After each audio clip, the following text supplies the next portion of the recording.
Je voudrais revenir brièvement sur la vidéo que j'ai faite hier, qui s'appelle « Quand un chrétien évangélique a l'obligation de désobéir aux autorités ». Parce que dans la vidéo que j'ai faite en direct, j'ai oublié en fait de dire quelque chose qui a son importance et je voudrais l'ajouter ici.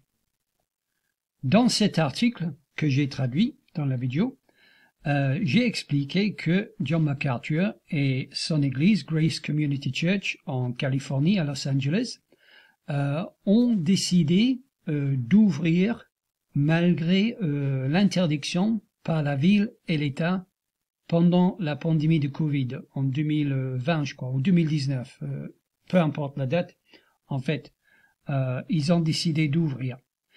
Et contre l'avis des autorités, c'est-à-dire la ville et l'État. Et donc, la ville de Los Angeles et l'État ont porté plainte contre l'église de John MacArthur et le tribunal local a donné raison à la ville et à l'État. Et donc, ils ont ordonné, ils ont sommé l'église de John MacArthur de fermer ses portes le dimanche matin ou de faire culte dehors, ce qui, à Los Angeles, est impossible en été. Il fait trop chaud. Et donc John MacArthur a décidé avec son église de désobéir à cette injonction, à cette décision de justice, et d'ouvrir son église le dimanche matin. Et donc, puisqu'ils ont fait ça, le juge, leur a infligé chaque jour d'ouverture des amendes.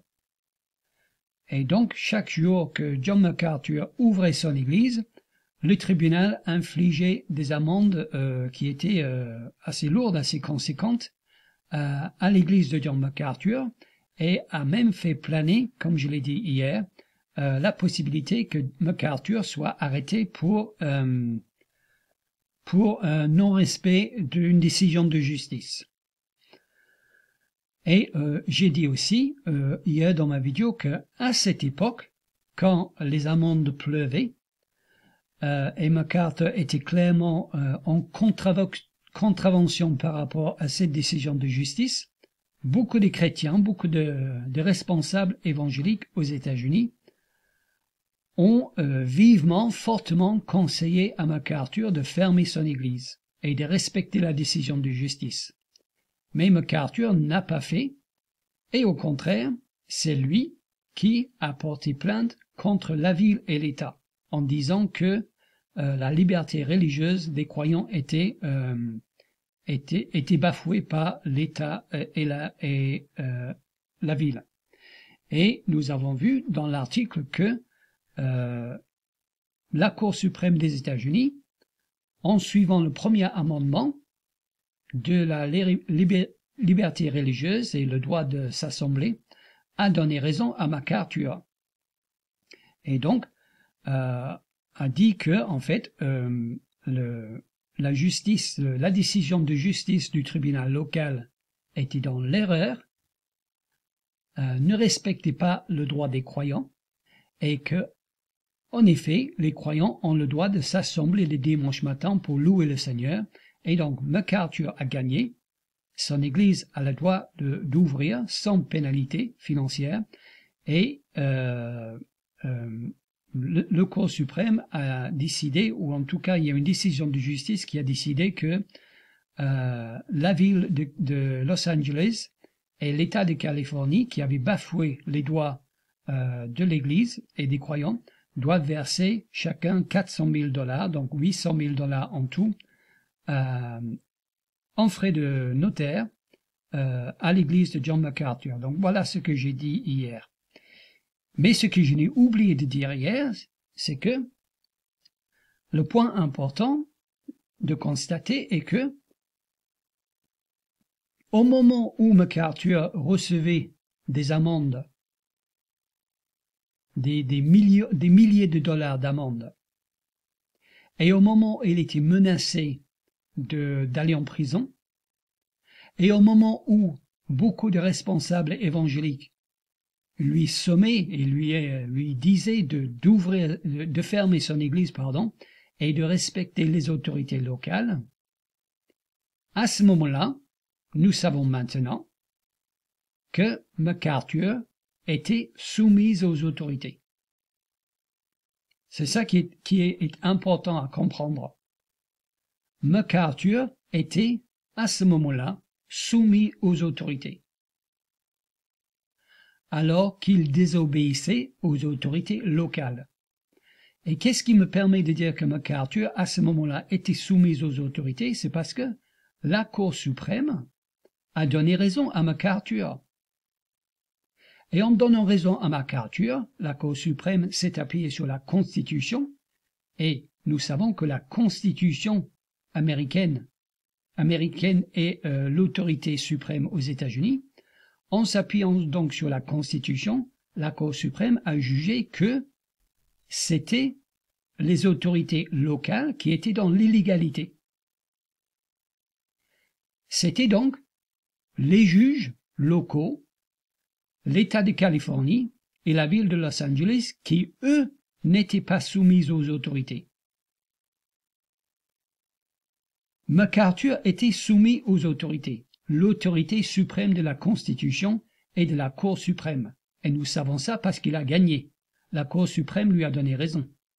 Donc, il s'ensuit logiquement que puisqu'ils ont perdu, ceux qui n'étaient pas soumis aux autorités, c'était la ville de Los Angeles, le gouverneur Newsom de l'État de Californie et les juges locaux de la Californie.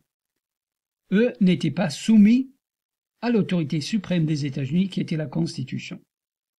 Donc MacArthur était soumis aux autorités et ceux qui n'étaient pas soumis aux autorités, c'était le gouverneur, la ville et les juges qui ont décidé contre l'Église. Ils étaient dans l'illégalité, ils n'étaient pas soumis à la Cour suprême ni à la Constitution parce que la décision de la Cour suprême est appuyée sur la Constitution. Et donc, ces gens, ces autorités locales, allaient à l'encontre de la Constitution. Et donc, c'est MacArthur qui était soumis à la Constitution et ces petits dictateurs locaux n'étaient pas soumis à la Constitution et ils ont voulu persécuter des chrétiens dans la ville de Los Angeles, mais heureusement la Constitution et la Cour suprême leur a donné tort. Tout ça pour dire donc que quand les chrétiens, les responsables évangéliques sommaient MacArthur d'être soumis aux autorités, ils étaient dans l'erreur, car MacArthur était soumis aux autorités puisqu'il a gagné. La Cour suprême a décidé que MacArthur respectait la loi du pays. Donc, les responsables religieux étaient grandement dans l'erreur. Ils n'avaient pas réfléchi. Ils ont une démarche intellectuelle simpliste qui disait, je suppose, que si un responsable local, le maire de la ville ou le gouverneur de l'État ou un tribunal local te dit de faire quelque chose, tu dois le faire, c'est ça, être soumis aux autorités, sans reconnaître que ces gens-là sont soumis à l'autorité suprême des États-Unis, qui est la Constitution. Et donc MacArthur était soumis à la Constitution. Donc ça peut nous aider pour réfléchir à la France. Il ne faut pas avoir une raisonnement simpliste. Ce n'est pas parce qu'un maire d'une ville ou un préfet nous ordonne, nous les chrétiens, de faire quelque chose. L'autorité suprême en France est la Constitution. Et c'est le corps constitutionnel qui décide si ces gens, le maire d'une ville, le préfet, même le gouvernement, si ces gens respectent la loi. Et on peut en effet faire comme MacArthur, c'est-à-dire aller à l'encontre d'un maire d'une ville, par exemple, tout en étant soumis aux autorités, c'est-à-dire soumis à la Constitution de la France. Donc notre raisonnement doit être plus intelligent que ces chrétiens qui ont condamné MacArthur. On doit reconnaître qu'il peut avoir une autorité locale qui est dans l'erreur, alors que l'autorité étatique, parfois, comme la Constitution, peut nous donner raison. Voilà, tout ça pour dire donc que MacArthur même en ouvrant son église et allant en l'encontre des autorités locales, était quand même soumis aux autorités. Maintenant, bien sûr, ça n'exclut pas du tout, à un moment donné, que nous soyons obligés de désobéir aux autorités, même à la Constitution, si jamais la Constitution nous ordonne de faire quelque chose qui va à l'encontre de notre conscience ou à l'encontre de la Bible, bien sûr, ça n'exclut pas ça, mais je voulais quand même signaler le fait que MacArthur était soumis aux autorités dans cette affaire, et ceux qui l'accusaient de ne pas être soumis aux autorités, la décision de justice a montré qu'ils étaient dans l'erreur, qu'ils étaient trop simplistes dans leur raisonnement, et on peut être soumis à l'autorité suprême du pays tout en allant à l'encontre d'une décision locale quand ceux qui décident à l'échelle locale sont eux-mêmes dans l'illégalité par rapport à la Constitution. Voilà, j'espère que ça clarifie ce que j'ai dit hier. En tout cas, j'ai trouvé que c'était une nuance importante à apporter, et ça peut alimenter notre discussion et notre réflexion sur en quoi ça consiste pour un chrétien d'être soumis aux autorités dans la mesure du possible. Parfois, on ne peut pas l'être quand les autorités sont clairement contre le christianisme, mais ici, ce n'était pas le cas. MacArthur a ouvert son église et était, en même temps, soumis aux autorités.